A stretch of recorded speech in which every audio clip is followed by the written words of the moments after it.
Ya, pemirsa, memasuki tahun 2024, industri mebel dan kerajinan masih terus memahat mimpi dalam meraih kinerja terbaik di pasar domestik maupun ekspor. Adapun target nilai ekspor produk mebel dan kerajinan Indonesia di sepanjang tahun 2024 mencapai 5 miliar dolar Amerika Serikat. Pasca pandemi COVID-19, pelaku industri mebel dan kerajinan di tanah air hingga kini masih mencoba bertahan dan bangkit kembali dari keterpurukan.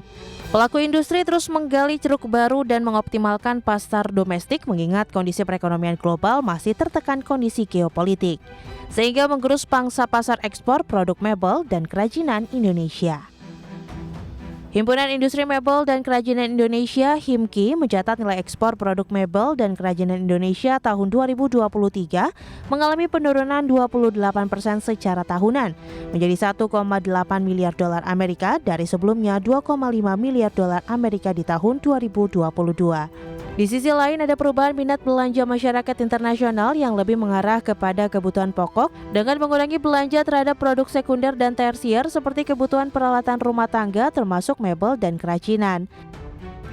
Sementara itu, HIMKI tetap optimistis dapat meningkatkan kinerja ekspor produk mebel dan kerajinan nasional mencapai 5 miliar dolar Amerika Serikat di sepanjang tahun 2024. Namun demikian, target tersebut bisa direalisasikan jika pelaku usaha mendapatkan bantuan dari pemerintah, diantaranya kecukupan pasokan bahan baku utama dan bahan penunjang, restrukturisasi mesin, hingga pengurangan tarif pajak. Adapun kebutuhan bahan baku untuk mendukung target ekspor di tahun ini terdiri dari 12 juta meter persegi kayu bulat dari berbagai jenis kayu dengan kualitas dan standar yang ditentukan pasar. Kemudian 67.194 ton bahan baku rotan siap pakai. Dari Jakarta, tim liputan IDX Channel.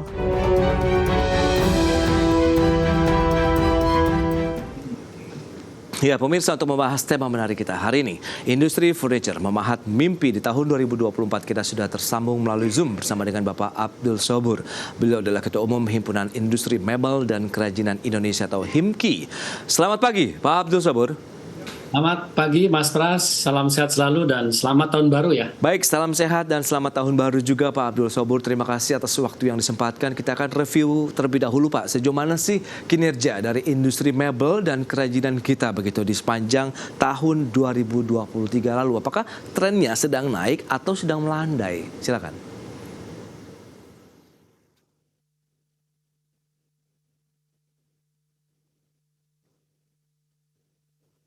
Halo Mas Pras. Ya, halo.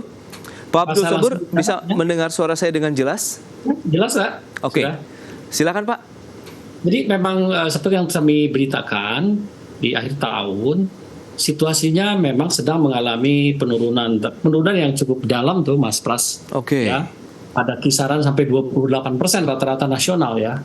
Namun di beberapa daerah seperti Bali masih terlihat ada pertumbuhan, tapi secara volume kan masih kecil. Oke. Basis industri kita seperti di Jawa Timur ya, di Jawa Barat seperti wilayah Banten, termasuk di Jawa Tengah memang mengalami penurunan. Nah ini secara makro masih terdampak akibat perang Ukraina sama Rusia dan juga ada tambahan perang Israel sama Palestina ya tentunya. Nah, pemicu paling besar di Amerika Serikat karena target market kita terbesar ke wilayah USA itu kan masih ada inflasi yang sangat besar sehingga mempengaruhi daya beli. Jadi keseluruhan kita mengalami penurunan terbesar mungkin sepanjang 10 tahun terakhir kami membangun ekspor nasional ya ke seluruh negara itu di tahun 2023 kemarin. Oke, justru dalam beberapa tahun terakhir trennya sedang mengalami penurunan dan terbesarnya di tahun 2023 ini Pak. Ya, betul. Oke. Tapi kita prediksi memang situasi itu ada terjadi ya. Oke, lebih karena faktor global kah kalau Anda katakan memang tadi eskalasi geopolitik kan juga masih berkepanjangan begitu Pak? Ya, jadi ada sentimen ke sana karena coba kita lihat dari mulai awal COVID ya, kemudian terjadi lockdown. Oke. Orang-orang di seluruh dunia ya, terutama di Amerika dan Eropa juga menahan diri untuk belanja. Kemudian tahun 2021 mengalami lonjakan karena orang mulai melek dan bisa berbelanja lagi. Yes. Subsidi yang besar-besaran dari berbagai negara ya kepada masyarakatnya sehingga daya beli naik. Di situ ada terjadi pertumbuhan yang disebut pent up ya, dalam pengertian pendam belanja gitu ya, yang tadinya mungkin rumahnya setiap tahun sekali ganti, tiba-tiba 2 tahun berhenti ya naik. Lalu di 2022 mengalami penurunan, kemudian 2023 sangat dalam. Dari prediksi ini udah kita lihat sampai 2024. Kemudian akhirnya terjadi landai lah, nanti normal pada angka kisaran pertumbuhan di 2% kalau di Amerika Serikat itu ya. Jadi sebetulnya penurunan dari pertumbuhan saat ini itu. Ya. Baik. Nah, kalau kita cermati tantangan yang dialami begitu di sepanjang tahun 2023 yang membuat akhirnya ada penurunan sampai dengan 28% ya terkait dengan kinerja tadi. Lihat apakah masih akan berlanjut di tahun 2024 ini atau justru lebih berat? Ya, sebetulnya kalau kita lihat dari proyeksi yang kami canangkan, stok dari mereka pada buyer yang ada di kami, baik yang ada di tempat mereka, itu sudah mulai habis sebenarnya. Artinya bahwa 2024 besar kemungkinan akan rebound, karena mereka pasti kan nggak mungkin stoknya kosong ya. Walaupun ada penurunan penjualan di 2023, tetapi kan barang itu akhirnya habis juga dan mereka mulai belanja. Jadi di bulan Maret misalnya mereka mulai besar-besaran tuh belanja ke kita. Kita punya kegiatan pameran ya di Jakarta ya, pameran terbesar di ASEAN tuh yang kami gelar. Hampir 10.000 square meter, ada 600 anggota kami yang tampil di sana.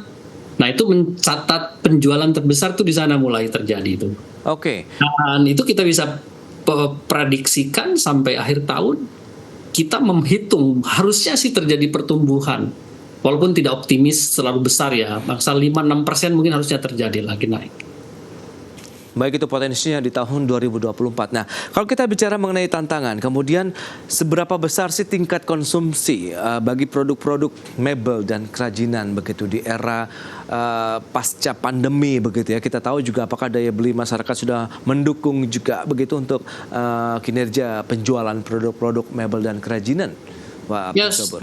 Kalau global tuh masih tumbuh di angka 1%, Mas Pras. Ya, kira-kira sekitar hampir 600 ya miliar US dollar totalnya, itu cukup gede itu ya. Namun pertumbuhan tertingginya justru di negara-negara yang menjadi produsen mebel. Contoh misalnya Cina ya, dia mempunyai output 1,8 juta triliun renminbi ya. Kalau kita angkakan di angka 2,5 miliar dolar itu, 250 miliar dolar itu berarti 75% dikonsumsi oleh domestiknya. Demikian juga India, negara yang lebih besar penduduknya dari Cina ya juga sama ya. Jadi pertumbuhan itu terjadi justru di negara tradisional, non-tradisional. Dalam hal ini seperti Cina, India, dan negara-negara di luar kawasan tradisional seperti Amerika dan Eropa. Jadi penurunan itu justru terjadi di market tradisional. Ya. Lantas bagaimana dengan Indonesia sendiri, pangsa pasar domestiknya saat ini? Ya, sebelum ke domestik, karena target market kita itu adalah pasar tradisional, suka atau nggak suka kita terdampak kan, terjadi penurunan. Nah, karena itu penting sekali saat ini memperhatikan pasar domestik atau pasar dalam negeri yang size-nya lumayan besar ya. Kita aja impor udah sampai 16 triliun, Mas. Gitu Impornya? Ya. Impornya tuh. Bayangin kalau impor itu kita bisa tahan, kan output produksi kita penurunannya tuh bisa disubstitusi dengan mengerjakan produk dalam negeri sebenarnya. Alasan importasi yang cukup besar ini dibandingkan dengan produk-produk dalam negeri begitu, apakah tingkat persaingan dari sisi harga, kualitas begitu yang berbeda sehingga mendorong peralihan minat konsumen di dalam negeri atau masyarakat, bagaimana nih Pak sebenarnya? Sebenarnya produsen mebel dan kerajinan di Republik ini tuh kan bekerja pada kelas menengah atas. Jadi misalnya barang-barang mebel dan kerajinan kita punya itu kan berbasis eksotis wood ya, kayak jati, rotan, mahoni yang memang diburu dicari oleh masyarakat global dengan kelas menengah tadi. Sementara yang masuk ke sini kan kelas murah dalam pengertian bahan-bahan engineering yang selama ini kita bisa jumpai misalnya di IKEA, di Informa dan lain-lain. Tentu saja kalau kita bersaing dengan barang yang kita produksi kalah, pasti mereka lebih murah. Produk massal begitu masuknya, ada yang mereka kerjakan?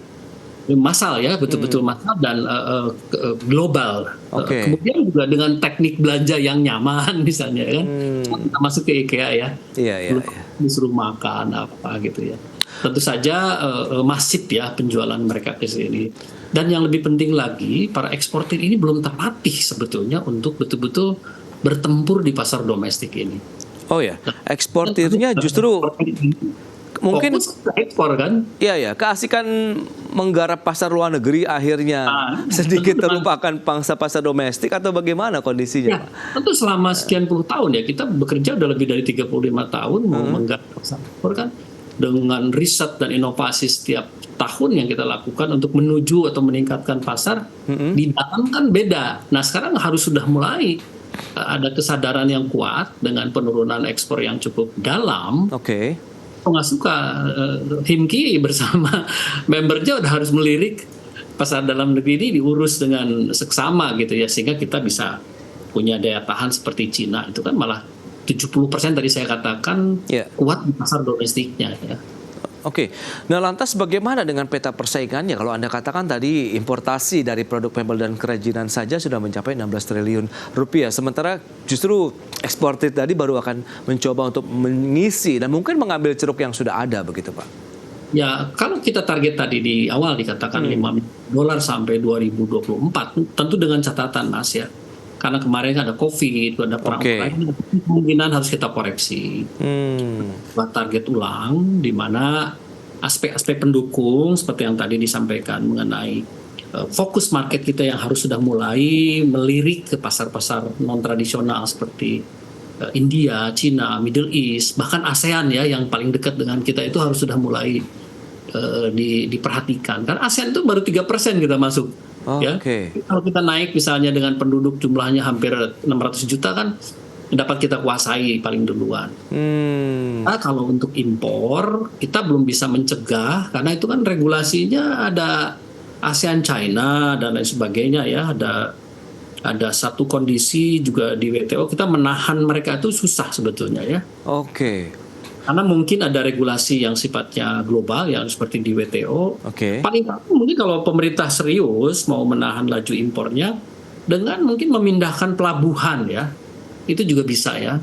Pelabuhan-pelabuhan yang agak jauh dari Jakarta atau Surabaya gitu ya, misalnya di Sulawesi sana gitu ya, supaya agak tertahan sedikit laju impornya gitu ya. Tapi kalau kita melarang kan nggak bisa Mas. Nanti kita juga akan dilarang ke negara mereka ya. Iya. Tapi kan kalau kita lihat beberapa sektor ataupun industri lain juga untuk meredam maraknya atau derasnya ya barang-barang impor masuk ke dalam negeri kan sudah berkomunikasi lah dengan pemerintah begitu bagaimana kebijakan-kebijakan yang akan dikeluarkan entah itu dalam bentuk safeguard atau mungkin dari sisi perpajakan lainnya. Apakah juga itu akan dilakukan oleh teman-teman industri mebel? Saya katakan strategi yang kami bangun, katakanlah misalnya 9 langkah tadi yang kami sampaikan dari mulai penguatan di sisi bahan baku, dengan produksi, dengan efisiensi permajaan teknologi, nilai tambah. Tapi yang paling efektif adalah pemerintah dalam pengertian regulasi tadi, katakanlah mencoba membatasi laju impor. Itu menarik supaya ruang-ruang produksi yang di dalam negeri dapat kita isi. Baik.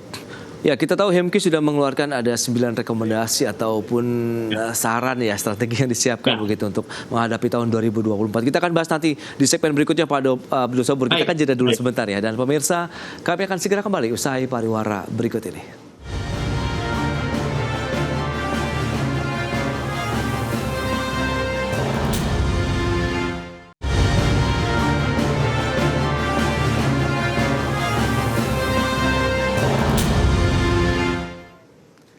Ya, terima kasih Anda masih bergabung bersama kami dalam Market Review dan pemirsa berikut ini akan kita sampaikan terkait dengan strategi dari mengejar target ekspor mebel dan kerajinan yang sudah disampaikan oleh Himki di tahun 2024 ini. Ya, data selengkapnya bisa Anda saksikan di layar televisi Anda. Kita lihat ada rekomendasi ataupun strategi yang akan dilakukan di nomor pertama. Kita lihat ada kecukupan suplai bahan baku utama dan juga bahan penunjang. Kemudian peremajaan alat dan teknologi produksi, ketiga inovasi dan pengembangan desain, kemudian promosi dan pemasaran, berikutnya ada peningkatan kompetensi SDM industri dan regulasi serta sistem pengupahan, kemudian ada penurunan suku bunga, pengurangan tarif pajak dan penegakan hukum. Itu dia strategi untuk mengejar target dari ekspor 5 miliar dolar di tahun 2024. Kemudian kebutuhan apa saja yang harus disiapkan sebagai bahan baku dari produk mebel dan kerajinan? Kita lihat untuk grafis selanjutnya. Ada kayu yang dibutuhkan sekitar 12 juta meter persegi. Sementara rotan sebagai bahan baku dari produksi mebel dan kerajinan 67.194 ton. Dan kita akan sampaikan kembali perbincangan ini bersama dengan Bapak Abdul Sobur, Ketua Umum HIMKI. Pak Abdul Sobur, kita akan lanjutkan. Kita coba bedah satu persatu ini beberapa strategi yang sudah disiapkan dari HIMKI dan kebutuhan suplai bahan baku utama dan bahan penunjang. Apakah memang sudah tersedia semuanya? Kalau tadi kan ada 12 juta meter persegi kayu, rotannya di 67 ribuan ton begitu.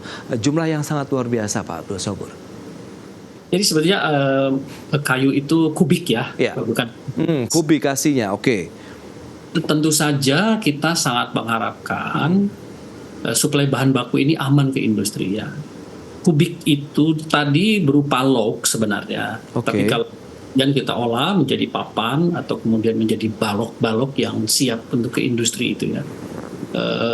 Tentu saja kalau kita perhatikan agak berat ini ya, karena pertanian sendiri sebagai partner utama kami itu paling bisa menyediakan di angka kurang lebih sekitar 1 juta. 1 juta, baru 1 juta, oke.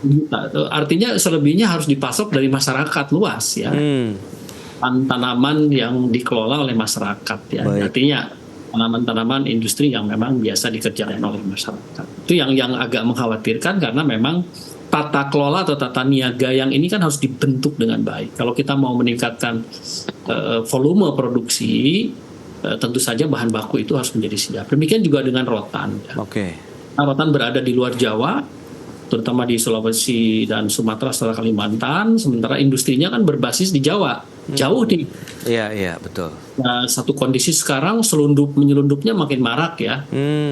Karena dari Kalimantan masuk ke Tawau, ke Kucing, dan lain-lain ya, itu agak sangat rentan, bahkan penyelundupan sampai ke NTT ya.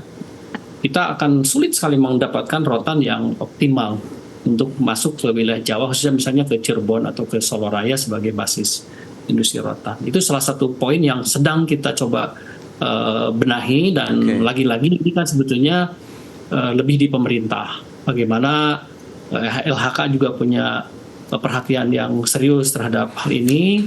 Bea Cukai juga harus bisa membantu bagaimana menjaga pintu-pintu keluar rotan itu jangan sampai mudah lolos. Juga ada yang memang sudah menjadi rahasia umum lah, penyelundupan itu kan sangat besar sekali. Itu yang baik, selain kebutuhan bahan bakunya, ternyata pada saat pendistribusiannya pun ada masalah juga begitu ya, terkait dengan penyelundupan. Kita terlalu luas. Ya, lantas peremajaan alat dan teknologi begitu. Ini apakah memang sudah ada peremajaan terkait dengan alat-alat produksi atau bagaimana nih Pak? Ya, kalau kita berkaca atau berpatokan ke Cina atau Vietnam dan Malaysia yang mengalami pertumbuhan dahsyat ya, itu sebetulnya teknologi kuncinya ya. Cina membuat relokasi industri di Vietnam sehingga Vietnam betul-betul mengalami pertumbuhan yang sangat besar ya, sampai 20 miliar dolar, artinya kan sampai hampir 8 kali kita ya. Jadi itu kan teknologi Mas ya. Teknologi produksi yang justru kekuatan atau tulang punggung itu dibangun oleh Cina saat ini ya. Dulu mungkin Jerman, sekarang itu Cina. Jadi kita harus banyak membeli kalau belum bisa membuat ya teknologi canggih yang bisa dipakai untuk melakukan proses pengolahan itu. Nah, kami minta pemerintah untuk memberikan subsidi yang besar terhadap peremajaan alat ini. Ya, subsidi saja. Jadi ada percepatan di dalam membelanjakan untuk teknologi produksi ini. Bahasa lainnya lah, peremajaan alatnya kan menjadi cepat terjadi. Dengan demikian kita akan terjadi peningkatan produktivitas dan efisiensi ya di sana. Ya. Sana juga kualitas juga bisa dicapai dan standar. Kalau tanpa itu nggak mungkin. Cina itu kan membuat mebel sebesar itu 250 miliar dolar, sorry. Oke. Ekspornya aja mendekati 100 miliar. Itu dengan teknologi yang sangat canggih, ya, kecepatan tinggi ya. Satu hari itu kalau kita masuki bahan baku, sore itu bisa jadi mebel itu kalau di Cina itu. Baik, itu dia. Kemudian inovasi dan pengembangan desain. Tapi kan kalau bicara mengenai tadi banyak pelaku industri mebel dan kerajinan yang fokus kepada pasar luar negeri, harusnya sudah cukup inovatif dong terkait dengan desain produksi Tentu. mereka. Tapi kiblat desain itu bukan Cina. Kalau Oke. kita perhatikan, negara yang sangat kuat di dalam hal desain itu Italia. Jadi kalau kita lihat Italia dengan segala kemahalannya ya, tentu saja seperti upah minimum yang juga sangat tinggi, berkali-kali lipat daripada Cina, bahkan dari Indonesia sekalipun ya, itu mereka bertahan. Ada terjadi pertumbuhan. Karena apa tadi? Inovasi desainnya sangat kuat. Ya. Oke. Kalau kita timbang ya barang-barang yang kita produksi atau Cina produksi, Malaysia atau Vietnam itu dengan barang-barang yang dibuat oleh teman-teman di Italia itu mungkin seperempatnya juga nggak nyampe gitu ya. Tapi harganya mereka bisa 10 kali lipat. Nah di situ intervensi desain betul-betul menjadi sangat penting. Jadi kalau kita membangun pertumbuhan tidak cukup dengan volume, sekarang harus bergandeng atau seiring dengan penguatan di dalam hal desain. Kami mengistilahkannya inovasi desain menjadi satu keharusan yang harus kita jalankan ya supaya added value-nya meningkat gitu. Pak Abdul Sobur, berikutnya ada promosi pemasaran, kompetensi SDM, regulasi dan sistem pengupahan. Ini kan juga yang berkaitan erat begitu. Apakah sudah terrealisasi sesuai dengan harapan dari teman-teman pelaku usaha? Nanti tanggal 29 Februari sampai 3 Maret kami akan gelar pameran. Mungkin pameran akbar ya paling besar di kawasan ASEAN. Itu ada 120 negara yang datang, 12.000 buyer. Kita akan cetak $1 miliar mungkin ya. Jualan di sana dalam rangka menaikin di tahap awal. Kemudian juga kita mau coba-coba mulai bergeser nih Mas. Tidak terlalu fokus ke Amerika tapi pasar India mungkin ya. Greek. Siapa tahu kita gayung bersambut karena mereka belum tergarap dengan serius ya. Bukan berarti kita meninggalkan Amerika, nggak mungkin. Tapi maksudnya mulai melek lah, mulai bergeser ke situ tuh. Kita lihat, kita udah coba pameran ke sana. Nanti mungkin sekitar bulan Mei kita juga akan pameran di sana di India, di indeks di Mumbai nanti. Oke, dan terakhir juga Anda sampaikan ada penegakan hukum. Nah ini untuk bagian yang mananya? Apakah tadi kaitannya dengan pendistribusian bahan baku atau ada hal lain? Ini kan bukan hanya untuk mebel ya, untuk semuanya. Tapi secara spesifik mebel ini kan mungkin diangkut dari sana, dari luar Jawa ya, bahan baku terutama rotan itu kan rawan sekali gitu ya di perjalanan. Mereka border dengan Malaysia ya, ada Tawau, ada nyebrang aja ke sana itu udah hilang bahan baku itu. Karena apa? Kita paham bahwa rotan ini kan 85% pasokan dunianya dari Indonesia ya. Kita sangat mungkin bisa bersaing dengan mereka itu bukan di industri perkayuannya, justru di rotan. Kalau kayu seluruh dunia punya kayu, rotan kita yang punya gitu ya. Tapi kalau bahan baku nggak kita amankan, itu juga masalah ya. Itu seperti apa namanya, kayak ayam gitu kelaparan di lumbung padi. Karena memang ada usulan dari beberapa teman untuk relokasi industri ke luar Jawa ya, misalnya mendekati bahan baku. Itu juga satu. Namun rasanya infrastruktur dan sebagainya belum memungkinkan karena skill ya, kemampuan, pengalaman produksi itu berada di Jawa ya untuk industri rotan. Berarti dari sisi produksi ya, SDM begitu yang menyokong juga industri mebel dan kerajinan di Indonesia. Baik Pak Abdul Sobur, semoga dengan beberapa strategi yang sudah Anda jabarkan tadi 9 begitu yang akan menjadi fokus untuk mengejar target bagaimana peningkatan ekspor bisa tercapai $5 miliar Amerika di sepanjang tahun 2024 ini bisa tercapai. Terima kasih banyak atas waktu dan sharing yang sudah Anda sampaikan Pak. Sampai berjumpa kembali, salam sehat Pak Abdul Sobur. Terima kasih banyak, salam sehat selalu Mas. Ya. Selamat tahun baru ya. Selamat tahun baru juga Pak Abdul Sobur. Dan pemirsa, 1 jam sudah saya menemani Anda dalam Market Review. Saya Prasetyo Wibowo beserta kerabat kerja yang bertugas undur diri. Terima kasih dan sampai jumpa.